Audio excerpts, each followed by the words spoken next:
Assalaamu calaykum saaxiibayaal. Ku soo dhawaada wararkeena maanta. Fadlan haddaad kanaalkeena ku cusub tahay subscribe saar saad ula socoto warka xiga. Madaxweynaha Soomaaliya Xasan Sheekh Maxamuud oo safarkiisii ugu horeeyay muddadii xilka loo doortay ugu ambabaxay wadanka Imaaraadka Carabta. Madaxweynaha Xasan Sheekh Maxamuud ayaa iclaamiyay safarkiisu inuu qaadan doono muddo 2 beri ah. Madaxweynaha ayaa wuxuu halkaas ka helay wartiqaad rasmi ah oo u fidiyay dhigiisa madaxweynaha Imaaraadka Carabta Mohammed bin Zayed. Ujeedka safarkan ayaa xogo qarsoodi aan helayna ayaa sheegaya in dowladda Soomaaliya ay ka raadinayso dowladda Imaaraadka Carabta inay u bedesho booska ay ugu jirtay dowladdii hore ee madaxweyne Maxamed Cabdullaahi Farmaajo ee dowladda Qatar.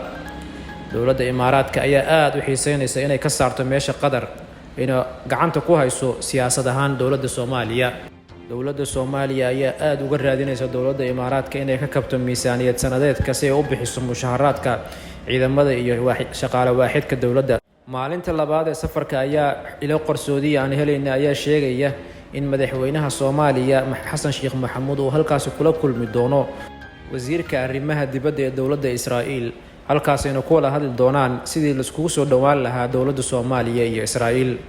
Dowladda Imaaraadka Carabta ayaa muddadan waday xiriiro aan gabasho lahayn ay kula jirto dowladda Israa'iil ayna ka dhaadhicisay wadano badan oo Carab inay xiriir dheer la sameeyaan dowladda Israa'iil.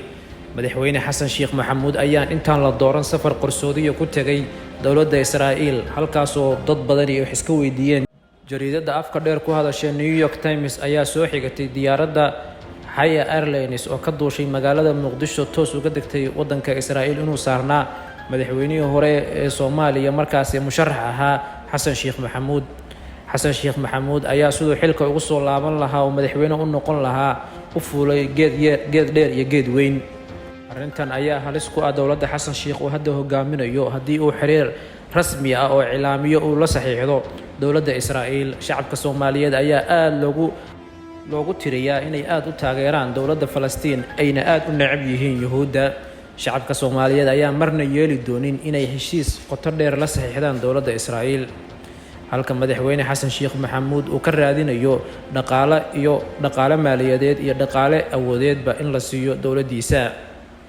kadib safarkii uu ku baxay shalay Aadan Madoobe iyo safarka maanta madaxweyne Xasan Sheekh Maxamuud ugu ambabaxay Imaaraadka, haatan dalka waxaa madaxweyne ka ah xildhibaan Sacdiye Yaasiin Salaad oo ah gudoomiye ku-xigeenka golaha shacabka.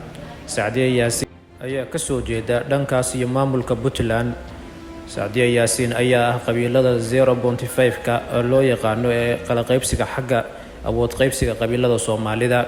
Sacdiye Yaasiin ayaa hadda ka hor dhihi jirtay inay rabto inay noqoto madaxweynaha Soomaaliya laakiin ku weysay hankeeda qabiilkeeda dartiis.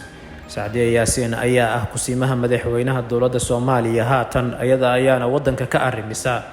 labada bari uu maqan yahay madaxweynaha dowladda Soomaaliya iyo gudoomiyaha golaha shacabka. Sacdiye Yaasiin ayaa gudoomin doonta shirarka ugu waaweyn ee dalka ugu sareeya. magacaabista haddii ay magacaabis dhacdo waxaa soo saari doona saxiixi doona Sacdiye Yaasiin. Sacdiye Yaasiin ayaa ah xildhibaanad firfircoon oo hormuud u noqonaysa dumarka Soomaaliyeed. waa markii ugu horeysay taariikhda Soomaaliya ay muddo 2 beri ah wadanka madaxweyne ka noqoto haweeney ama dumar. dhagaystayaal waa naga intaas wixii warar iyo xogo aad nooga barateen. fadlan kanaalkeena subscribe saad ula socoto warka xiga. mahadsanid.